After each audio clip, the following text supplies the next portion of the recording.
instincts about the strategic significance of the Ukrainian port city of Mariupol led a team of Associated Press journalists there just as Russians were about to lay siege. It proved to be a fateful decision. For nearly 3 weeks last year, Mstyslav Chernov, Evgeniy Maloletka and Vasilisa Stepanenko were the only journalists in Mariupol, serving as the world's eyes and ears amid the horrors of the Russian onslaught.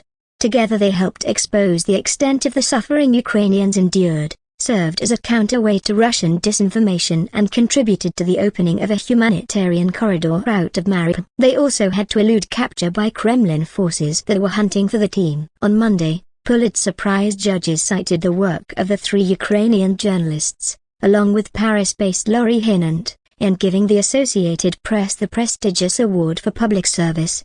7 AP photographers, including Maloletka, also won a breaking news Pulitzer for their coverage of the war, including in Mariupol. The AP was also a finalist for a 3rd award for work in Ukraine, this time for photography focused on the war's impact on the elderly.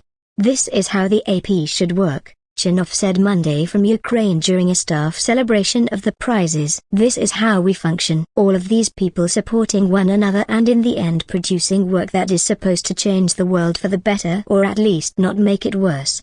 While the awards are meaningful, it's important to recognize all the suffering and loss at the heart of what the journalists chronicled, said Julia Pace, AP's senior vice president and executive editor. The reporting, particularly heartbreaking images of civilian bomb victims, had a clear impact. Mariupol officials later credited their work with pressuring Russians to allow an evacuation route, saving thousands of civilian lives. Their resourceful work, called courageous by the Pulitzer Committee, included sneaking out a tiny file of images taken by Ukrainian medics hidden in a tampon. At one point during the siege, as the noose tightened on them, Chernov and his colleagues were reporting from a hospital treating war wounded. They were given scrubs to wear as camouflage. A group of soldiers burst in and profanely demanded to know where the reporters were. They wore blue armbands that indicated they were Ukrainian. But were they actually Russians in disguise? Chernov took a chance, stepped forward and identified himself. The soldiers were indeed Ukrainian.